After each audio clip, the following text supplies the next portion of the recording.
अस्सलाम वालेकुम, welcome back to my channel. अगर आप भी मेरी तरह घर में ज़बरदस्त से टेस्ट की क्रीमी टेस्ट की फ्रूट चाट बनाना चाहते हैं तो मेरी रेसिपी को ज़रूर फॉलो करिएगा। बहुत ही ज़बरदस्त और क्विक इजीली घर में अवेलेबल चीज़ों से हम इसको तैयार करेंगे। दही ली है, दही में मैंने चीनी शामिल की है, उसको पहले मैंने अच्छे से मिक्स कर लिया है। अब यहाँ पे 1 टेबलस्पून मायोनीज़ है। अच्छा, मायोनीज़ यहाँ पे मैं मेन इंग्रेडिएंट के तौर पे यूज़ करती हूँ क्योंकि इससे एक बहुत ही ज़बरदस्त सा टेस्ट निकल के आता है। हल्के से सिर्फ हमने मायोनीज़ को भी मिक्स कर लेना है। अब यहाँ पे क्योंकि मैं ऑल पर्स का क्रीम का पैकेट यूज़ कर रही हूँ, लेकिन अगर आपके पास ये अवेलेबल नहीं है तो आप इजीली जो घर पे दूध पे मलाई आती है वो इस क्रीम की जगह यूज़ कर सकते हैं। अच्छा, उस क्रीम से भी आपको बिल्कुल परफेक्ट क्रीमी टेस्ट ही आएगा जो हम दूध की मलाई यूज़ करते हैं। अच्छा, क्रीम डाल के आपने बहुत ज़्यादा इसको मिक्स नहीं करना, हमने हल्का हल्का बस इसको एक यकजान कर लेना है। अब यहाँ पे फ्रूट्स आप अपने पसंद के हिसाब से ले लें, जो भी आपके पास अवेलेबल हैं।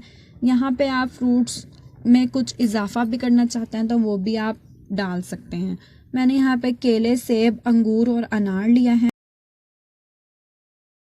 बाकी आप इसी फ्रूट चाट में जैसे मैक्रोनी वगैरह डाली जाती है वो भी आप बॉईल करके शामिल कर सकते हैं। और इसके अलावा जो भी फ्रूट आपको अमरूद, खरबूजे वगैरह ये चीज़ें भी डालते हैं बाज़ लोग, वो भी आप अपने टेस्ट के अकॉर्डिंग डाल सकते हैं। लेकिन मुझे इसी तरह से पसंद है तो मैं इसके अलावा इसमें कोई फ्रूट जो है, मैंगो का सीज़न होता है तो मैंगो ज़रूर डालती, लेकिन इसके अलावा और कुछ नहीं शामिल करूँगी। और इसमें ड्राई फ्रूट्स भी आप डालें। जल्दी से मेरे चैनल को सब्सक्राइब भी कर लें और वीडियो को लाइक और शेयर ज़रूर करिएगा अपने फ्रेंड्स एंड फैमिली में। अब आ जाते हैं अपने सर्विंग बॉल की तरफ। एक खूबसूरत सा आप सर्विंग बॉल ले लें और इसके ऊपर मैं यहाँ पे इसकी गार्निशिंग करूँगी ड्राई फ्रूट्स के साथ। यहाँ पे मैं जो है अच्छे से इसको पहले फैला लेती हूँ ताकि हमारी जो क्रीम हमने रेडी की है वो तमाम फ्रूट्स के साथ डिप हो जाए। और फ्रूट्स कटिंग करने का आपको मेथड पता है कि केले और सेब हमने लास्ट में काटने होते हैं, बाकी अनार और अंगूर हम पहले अच्छे से साफ़ करके रख लेते हैं, ताकि क्योंकि केले और सेब हम काट के नहीं रख सकते, वो काले हो जाते हैं, इसलिए हम जल्दी से सर्विंग के टाइम ही उसको कट करके क्रीम में शामिल करेंगे। किशमिश और बादाम के साथ मैं इसको गार्निश करूँगी।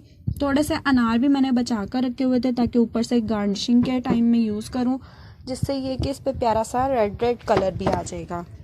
4 से 5 लोगों की ये सर्विंग है, ट्राई ज़रूर।